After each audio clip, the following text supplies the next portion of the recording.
يا عمتي انا مش هعرف اجيلك دلوقتي، والله العظيم ما هعرف اجيلك دلوقتي. اتصرفي بقى انت معاه، ما انا هقول له ايه؟ والله انا مش هتعامل انا مع ابويا في كلام ولا هتكلم معاه في اي حاجه. انا اتكلمت معاه الصبح بهدلني ومسخر بكرامتي الارض، رغم ان انت عارفه ان ده حقي. انت اكتر واحده عارفه ان ده حقي. انا معرفش هو عامل كده ليه. هو مبسوط بالظلم ده يعني؟ هو صح؟ هو شايف اللي هو عمله ده صح؟ كلميه انت يا عمتي. انا عبده لو عرف ان ابويا كتب لاخواتي البيت باسمهم. عبده ايه؟ لو عرف ايه؟ اقفلي كده مع عمتك. اكلمك تاني يا عمتي. اقفلي مع عمتك. عبده هيعمل ايه؟ ولا حاجه خالص يا هدير. انت كنت بتقول لابوكي بيهددك، ابوكي بيهددك، ابوكي بيهددك. لا يا عبده، هو خلاص كتب البيت باسم اخواتي. وانا ايه؟ وانا خلاص كده؟ امال فين حقي طيب؟ انا حقي فين؟ هو ابويا للدرجه دي بيفضل الولاد عن البنات؟ هو انا مش ليا حق وده شرع ربنا؟ شرع ربنا وحقك وكل حاجه. انا دمي محروق واعصابي تعبانه. ولا تحرقي في دمك، انت مقامك اكبر من الفلوس يا هدير. اي نعم، اخواتي عندي بالدنيا كلها ولو طلبوا عينيا هديها لهم، بس انت عارف ان احنا ساكنين وانا كان عندي امل ان حقي ورثي ده اخده، ان انا اجيب بيت. يا حبيبتي حقك عند ربنا، انت ولا يشغلك فلوس ولا ورث، ومقامك كبير جدا عندي، ما تشغليش بالك بورث.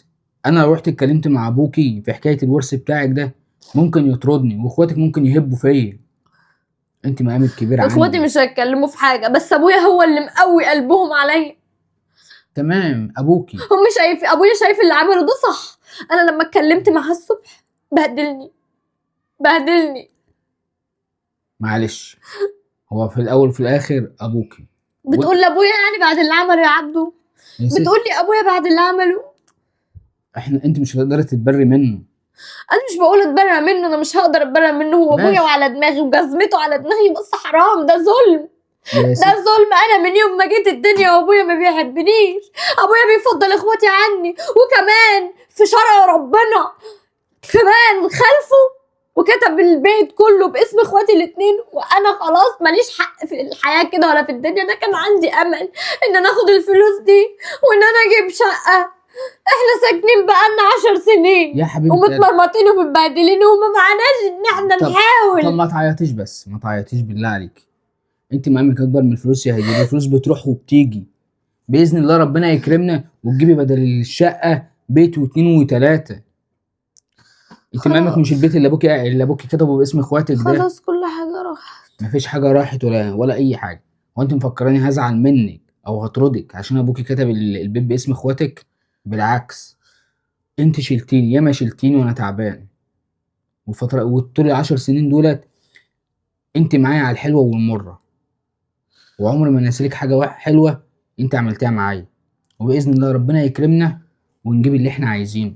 انت مقامك اكبر من كده يا بنت الناس، وانتي عندي تاج على دماغي.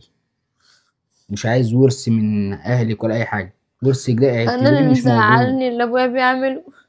ليه كده؟ ليه كله كده؟ مش عدل ده. لا ده ما يرضيش ربنا. مش كده بجد، مش كده. انا عندي حلم وكان نفسي احققه، وكنت بانيه احلامي كلها على الفلوس دي، ان انا اخدها من ابويا واخد حقي وان انا اجيب بيه شقه. والله لو اوضه حتى ملكي انا ابقى طب صلى على مبسوطه. النبي. كل ده راح. صلى على النبي. صلى على النبي عليه كده الصلاه وروق. والسلام. صلى على النبي. انت بتقولي كنت بانيه احلامك على الفلوس دي، صح؟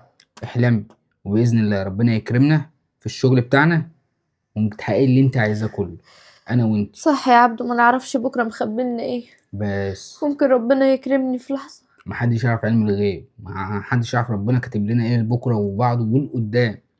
ممكن بعد سنه اتنين ربنا يكرمنا. فانا مش عايزك تزعلي ولا تشغلي بالك. خلاص يا ماشي، عبدو، حصل خير.